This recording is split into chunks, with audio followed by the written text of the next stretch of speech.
Hi guys, welcome back to Bridging the Gap. And today we're going to be doing an episode on the fall of the whole tech and software industry. And when I say fall, I don't mean that they're going out of business. I'm mostly talking about the job sector. So the amount of jobs that are coming up, especially in software engineering and IT, there's so many less jobs nowadays, and the market has just gotten so competitive. So today I want to do a deep dive on why that is, because a couple years ago, you guys might remember that there was such a big boom in computer science. Literally everybody wanted to major in computer science. And now all those kids who did end up majoring in computer science, now they're trying to find a job and they can't find one. So honestly, I just thought this would be an interesting topic to cover today. Like to look at the economy and stuff. But yeah, let's go ahead and get started today. So today we're going to be diving into something that a lot of you have probably been seeing on your feeds, hearing from friends and classmates, but essentially it's going to be the steep decline of software and tech jobs and the growing competitiveness in the field. And this is massive this is mainly transforming from traditional computer science into more of the cybersecurity field, alright? So this is going to be a deep dive, and yeah, this episode is going to be loaded with a ton of stuff, so let's go ahead and get started. So we're going to start with some numbers real quick. So between late 2022 and mid 2024, over 400,000 tech jobs were cut from companies across the globe, and this includes huge companies like Meta, Google, Amazon, Microsoft, and Salesforce. And it's not just big tech companies. Smaller startups like SaaS platforms and mid-tier companies have been quietly trimming their tech teams, and this is particularly software developers. According to data from layoffs.fyi, 2023 saw a record number of layoffs in tech, surpassing even the dot-com crash in sheer volume. And guess what, guys? Here's the kicker. Many of these companies were still profitable when they made the cuts. So this is a statement from the CEO at Meta earnings call in 2023. He said that we are entering the year of efficiency, and that means that restructuring and prioritizing the highest impact work. And what does this mean? This means that there's going to be fewer software developers, more automation, and more budget being funneled into AI and infrastructure of these big companies. So now we're going to deep dive into why are software jobs disappearing. So we're going to talk about some causes, and there's no single answer, and it's more like a storm of factors that are converging into one. So the first main reason is overhiring during the pandemic. During COVID, there was a big boom in digital products, and companies hired aggressively. They assumed that the growth would last forever, and that when it really hit, they had too many engineers and there was too little work to be done. The second reason is AI and automation. Tools like GitHub, Copilot, and ChatGPT have made coding faster and cheaper. Junior developer roles are disappearing because many tasks that they would do are now handled by the automation that AI provides. Some companies are building full-stack platforms with AI support that let product teams bypass engineering altogether. Another reason is outsourcing and globalization. So more companies are shifting development work to cheaper countries or using third-party services for what used to be in-house development. So even remote roles are going to lower-cost locations. And the next reason is VC money drying up. So you don't know what a VC is, it's venture capital, but venture capitals are a lot more conservative nowadays, and without free-flowing money, startups can't afford to maintain large development teams, and we've seen mass layoffs every time that funding runs dry. And the last reason is shifting priorities, mainly through infrastructure and AI. So instead of building new apps, companies are now focused on scaling infrastructure, investing in cloud architecture, DevOps, and data engineering. Software engineers who don't reskill are often left behind.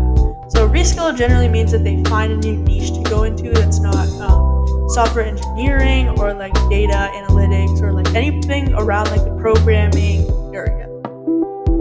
So the next thing we're going to be talking about is a result of this, which is really honestly intense competition. And with all these layoffs and hiring freezes, everyone is trying to get the same shrinking number of jobs. And there are now thousands of candidates per opening on sites like LinkedIn. So this is an excerpt from a LinkedIn post by a software engineer at Amazon, and this was in July of 2024. They had 7,112 applicants just for one job. Now, let that sink in. And many of those applicants had impressive resumes. They had boot camps, side projects, degrees from top schools. I mean, it's an absolute feeding frenzy. And what does that mean for recent grads or even self-taught developers? It's brutal. Recruiters are ghosting, hiring managers are raising the bar, and interviews are getting longer and harder. The more skilled people they have apply, the higher the bar gets raised. They want to see more and more every single time. People can't always bring that to the table, especially if it's an entry-level person who's just fresh out of college. They don't have experience. They don't have experience to put there, so they're not going to get that job. This is an insert from a Reddit expert, and this person said, I just had a 7-round interview for a junior position, and they rejected me because I didn't know about distributed systems.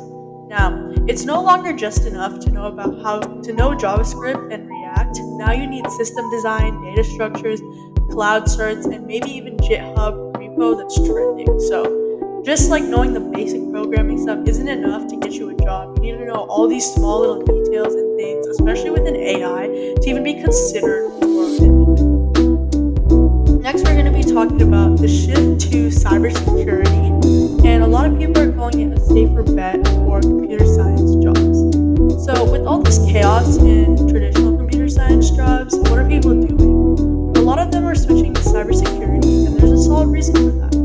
The U.S. Bureau of Labor Statistics projects that cybersecurity jobs will grow 32% from 2022 to 2032, and that's one of the fastest growing sectors out there right now. Even with automation, companies must secure their data. So this is a little clip from an interview with CrowdStrike CTO 2024. He says that the cyber threat landscape is evolving faster than ever, and we need skilled professionals at every level. Cybersecurity offers many new things to the table. It offers more job security, better entry-level pay, it has growing federal and corporate investment, and it has the availability of remote flexibility. And unlike software developers, where junior roles are being eaten by AI, in cyber, junior analysts are still crucial because AI is unable to do the tasks right now that cybersecurity needs. So there's still entry-level positions that are available. And universities are responding too. In 2024 alone, over 120 U.S. colleges launched new cybersecurity concentrations or bachelor's degrees for their respective universities. Alright. Next, we're going to get to hear some voices from some recent grads. First, we have Emily, who is a recent CS grad. And she said that I graduated in 2023 thinking that I'd walk into a developer job. 6 months later, I was working at Starbucks. I started a Google cybersecurity certificate on Coursera, and now I've got an interview for an analyst role. I mean, honestly, I don't even know how someone could digest that, because personally, you're thinking software developer, I'm gonna be making 100K entry level, you've worked 4 years in college just to get up to this point, and now you can't even get a job. You're forced to work at Starbucks. Honestly, that's generally sad, and I feel like that also makes people less hopeful in college, because obviously a reason that people do college is you obviously make almost 5 times the amount you would make if you didn't go to college. But nowadays, when you can't even get a job after going into college, you're probably in debt. How are you even supposed to live? It's so hard. You have to get a job somewhere else. This person got a job at Starbucks. I honestly feel for those people, because you went through school with this idea of, I'm gonna get a job. I just need to push. I'm gonna get a job. It's all gonna be okay. And then once you get there, you don't even get that job. It's really so sad, and I feel like obviously there's nothing we can do about a certain job sector being shut down, but with how much CS was huge at the time, it is a hard shift for a lot of people who are now shifting their focuses to cybersecurity, especially people going into university now. Alright, here's another clip from Malik, who's a mid-career engineer. She says that I spent 10 years writing backend code, and after my layoff, I couldn't find anything. I pivoted into cloud security, got my AWS cert, and now I'm back. So getting that AWS certification got her back into her job. And obviously writing code, they don't need that anymore, they have AI, but it is tough out there, guys. The industry is tough.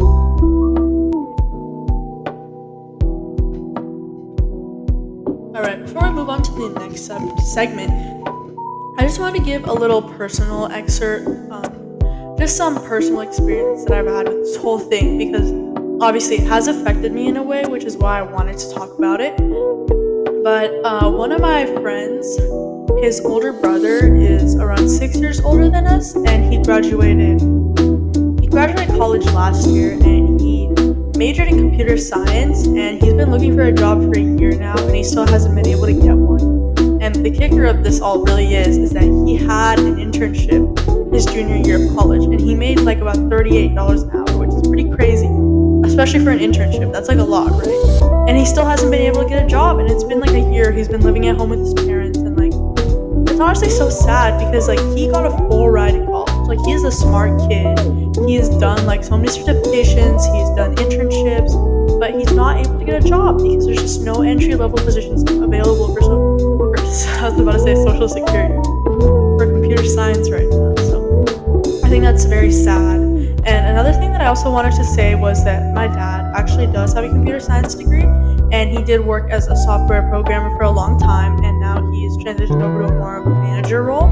That's not necessarily because of the market, but just because that's a natural progression in his career. But he's talked to me a lot about how AI is so much more incorporated into their work now. Like their company like literally gives every single of their employees like their own ChatGPT subscription.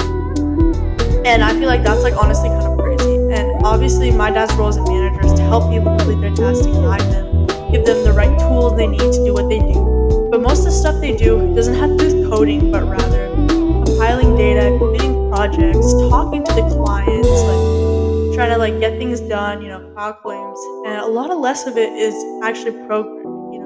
A lot of it has more to do with AI, using AI within, and honestly talking to clients is a really big one, talking to clients. So yeah, that's just my personal experience with all of this. If any of you guys are wondering like, oh, this seems like so random, it's just like something I've been seeing a lot, and I've been seeing so many people saying, oh, I want to go into computers and stuff, and I'm like, oh, cybersecurity, and they're like, yeah. Like, I already know what they're gonna say. Like, if it's not computer science nowadays, everyone's doing cybersecurity because that's the next field on the rise. My only fear is that so many people now transition over to cybersecurity, and then within the next maybe less than a decade, that job also somehow gets automated. I mean, it's less likely to happen, at least for the next couple years. I mean, we obviously don't know what heights that AI can reach. I mean, AI has already surpassed the levels that a lot of us thought it wouldn't be able to surpass. So I don't want to put a cap and say they'll never get rid of cybersecurity, but it's going to happen eventually. And I just feel like when there's so many people flocking towards one job, when they start laying people off and cutting down how many people they employ,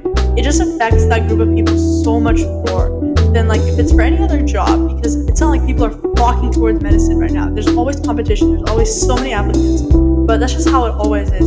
It's not like a huge mass. I feel like that's what computer science experience. There's just so many people coming like at once for the job, and it's like collapsing everywhere. So do let me know in the comments how you guys feel about this, because I think it really just goes to show how our economy is really changing. It's mostly, I know we've been in like the service economy for a while, but there's been recent talks about like what kind of jobs are safe in today's market to do. Like obviously if you're able to get through like med school and the MCAT and everything, doctor is a pretty safe job because it's not going to get automated very easily.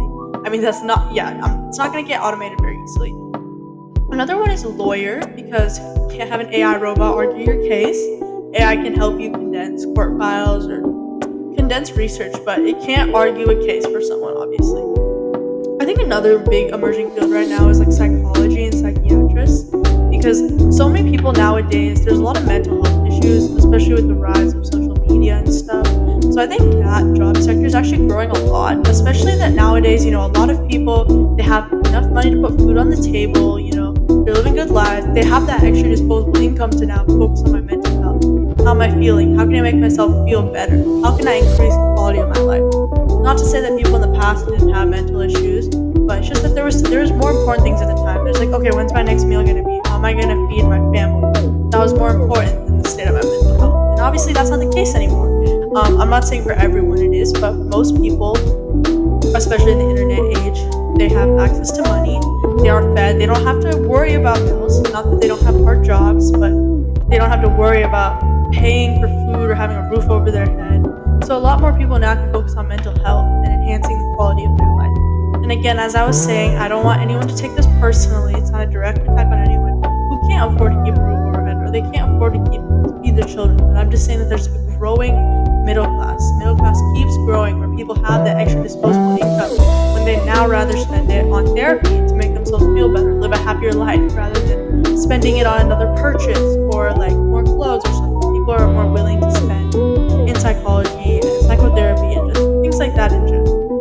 And that's very hard to replace because you can't talk to an AI the same way that a human talks to you and can understand your feelings and your emotions. I feel like that job just has a lot of job security in and of itself. Honestly, any human interaction roles do have pretty good job security, I'll tell you that much. I feel like most of the tech industry, once AI starts like getting up there, it's gonna honestly, most of it's gonna get thrown out unless you're dealing with clients, unless there's certain tasks that AI can't do. Again, in upcoming years, AI will probably be able to do even more than it's doing now. So we don't even know what unprecedented heights we can reach. But that's my take on it. Let me know in the comments if you guys have been seeing anything, trends, the job trends, anything. I would love to know. I'm very interested in the job sector field.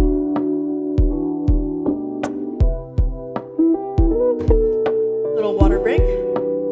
All right, let's get back into other information. All right, so the next thing we're going to talk about, I already talked about this a little bit, but we're going to have some stats. We're going to talk about the mental health toll. So it's very important to talk about the emotional side, and that the job market is very mentally draining. So people are burning out just trying to get interviews, let alone offers to these big tech companies. And multiple surveys like Blind's 2024 Tech Worker Report show that 62% of laid-off engineers experience symptoms of depression, and 71% question if they picked the wrong career entirely. 43% considered switching to an unrelated field like healthcare or trades.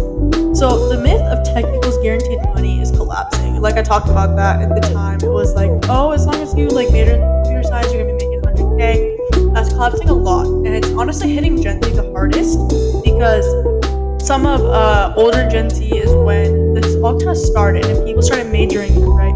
And now as younger Gen Z filters out, now it's dying down and people are switching to cybersecurity. So it is really hitting Gen Z pretty hard. Most people have a lot of difficulty finding work, especially if they did major in computer science or really any tech company. Not to say that other fields aren't as competitive. Like being a doctor is so competitive nowadays. Not to say that it's less competitive, but it's just like this is such a big shift from how it was before, which is honestly why we're talking about. So next we're going to talk about what companies are saying.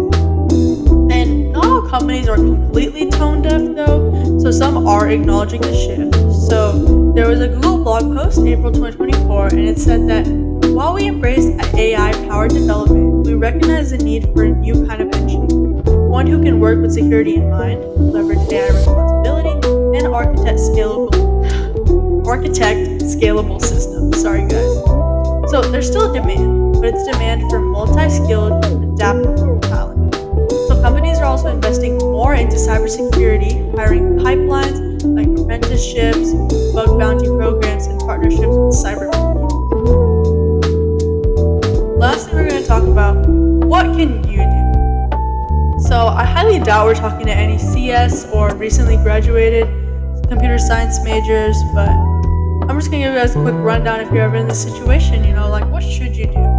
I think honestly anyone should do this, but to stay updated, follow industry trends, read sites like TechCrunch, Wired, Hacker News. I think this is applicable to everyone. I mean, no matter what your passion is, at the end of the day, if you want to go into a field that's declining, you're not going to be able to get a job. It's not even about the amount of money you're making. You're not even going to be able to get that job. You're not going to be able to put a roof on your head or even be able to feed yourself, let alone anybody else if you have a family.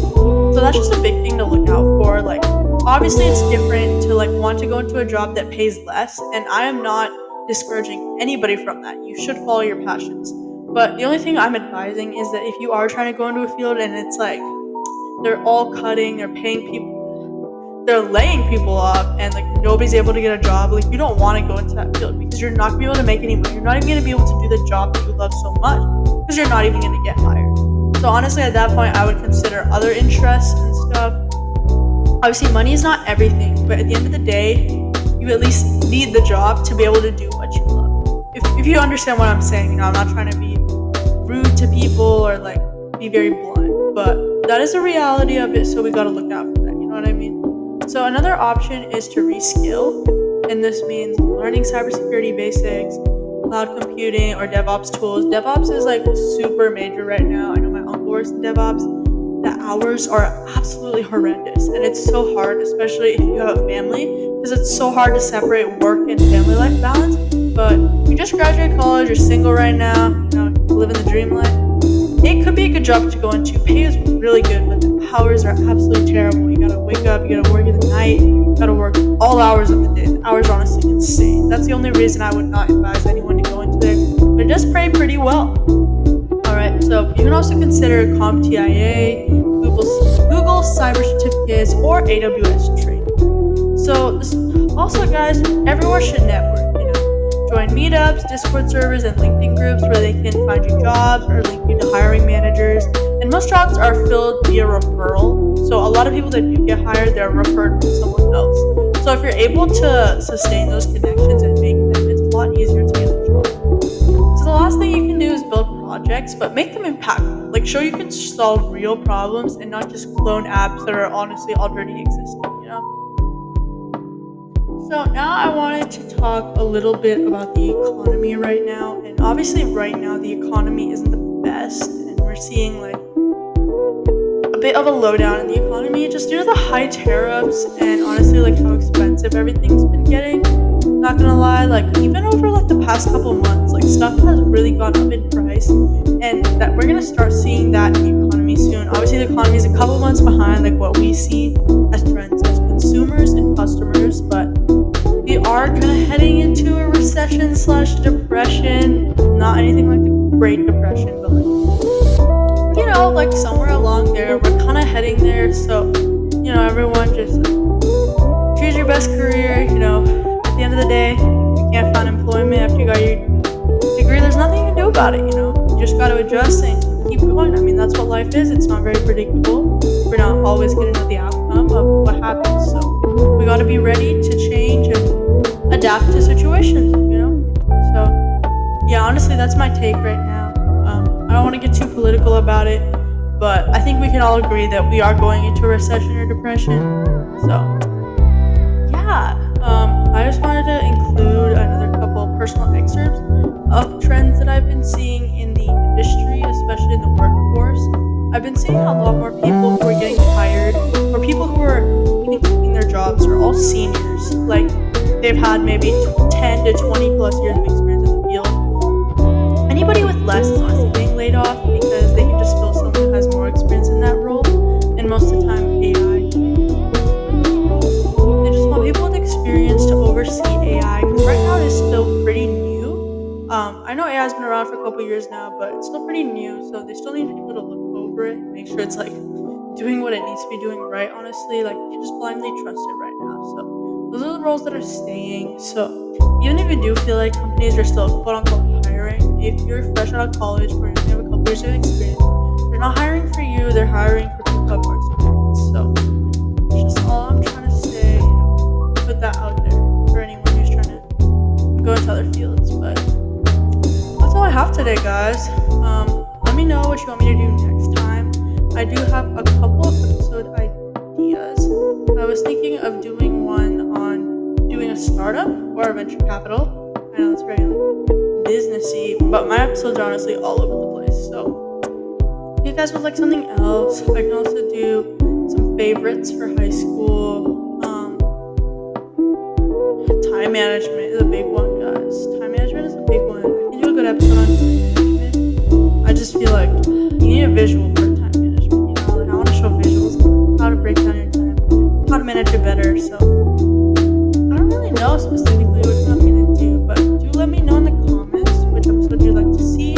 Even if you don't want to see any of those episodes, I can also do another one. And I do work out, and I've been on my gym journey for a while, so I can also do a podcast just like Teju did. If you guys would want one from my point of view or my takes, because I think it hasn't been a year, but it's definitely been like 6 months since she did it, if I'm not mistaken. But yeah, I can always do an updated one, do that for you guys. So yeah, let me know what you guys want to do down in the comments, what you guys want to hear from me next time. But yeah, and this is mittens today, by the way, guys. I know you guys were I think Barry was supposed to upload today. Yeah, but she was busy this weekend. She had some people over, so I'm just filling in for her today. But you'll get her episode tomorrow, guys. So don't worry. If you really wanted it to be Barry and not me, like, Guys, I'm just better, I'll stop yapping now. So here's just some closing thoughts from me today.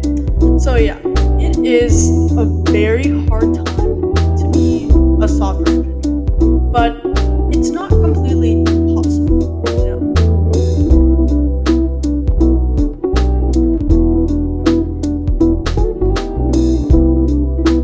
Wait, water break, guys. So it is hard to be a software engineer, but it's not completely impossible. The landscape is changing, and so should we. We should also change along with the landscape, right? So the good news, there is opportunity just in new places. We just gotta look for it in new places. So new places like cybersecurity, AI integrated development, DevSecOps, DevOps, or DevOps sectional field. There's this development operations. If you guys didn't know what DevOps was, I'm not sure what DevSecOps is. It's development sector operations, but yeah, there's a lot of stuff in like the operational infrastructure field, and those aren't just buzzwords. They are lifeboats for people. So yeah, thanks for sticking with me through this episode, guys. I know it's a pretty long one, but I hope you have feeling maybe more informed and maybe be a little more prepared for the future. Even if you're not going into cybersecurity or AI, I think it's always good to know what's happening around us and how the economy is, especially if you're in high school, if you're in college, especially if you're job hunting. It's always good to be updated on the state of the economy. It's always good to know how we're doing out there. Yeah, we're not doing so great right now, but it's okay. I mean, we can all hope that this turns out for the better, right? We always want to be positive. I mean, tariffs are already in place. Personally, as a citizen, there's nothing I can do about it. Not saying other people in the government don't have the opportunity to do something about it, but as a citizen, we'll take the positive route and hope that, yeah, maybe the economy will be better one day. Well, it will be better one day at some point, but, we hope it will be better. We hope it will be kind of better. You know what I'm saying? But yeah, guys, just let me know, what you guys want to see. I also work at Kane, so I can also do, a deep dive. If you want me to do, a deep dive into the fast food industry, how things are handled. I have 2 jobs now, 2 job experiences, and also volunteered at a hospital, so I was involved in a lot of, operation stuff there, too. So I have a lot of, information about, behind the scenes content, stuff you don't really know about as a consumer, stuff to watch out for. I'm not going to be specifically talking on any companies or fast food places. Not to say that I didn't have a negative experience anywhere, but I don't want to be calling anybody out. I just want to be talking about in general, experience, some things that I've taken away from fast food and working, honestly, anywhere, anywhere that's a service-related job, anything where you have to interact with customers, put the customer first, and jobs that you don't really need experience for. So yeah, if you guys enjoyed today's deep dive, make sure that you subscribe, leave a comment down below, and let me know what I should do next time. Like I said, I had some pretty good options, I think. Let me just recap the options real quick. So it was doing a new updated episode of some takeaways and lessons I've learned from the gym, how you can start your own gym routine. Also a deep dive into the fast food industry, some things maybe you didn't know, some things about working in the fast food industry, stuff like that. Also do another deep dive into the political situation right now. I'd be very happy to do that for you guys. I can do that as well. And I also said time management. Yes, I can do an episode on time management for you guys. I think I manage my time pretty well. Well, I hope I do at least. So yeah, that's gonna be the options. But if you do have other suggestions, I'll leave them down below. Even if I don't do them, you can also leave suggestions for other hosts. But yeah, I hope you guys feel more informed today and more prepared. And hopefully you guys can share this video with someone who's tech or anyone who needs to hear it honestly and become more educated. I support everyone being educated about all topics. And if you're pivoting into cyber security or struggling with the job hunt, our DMs are always open. We're always open to talking to you guys. Just let us know. We'll help you feel better. So see you guys next time. next time for an episode with Barry, but it's going to be your co host today, Mittens, signing off. Alright, guys, I hope you have a good rest of your days. Bye.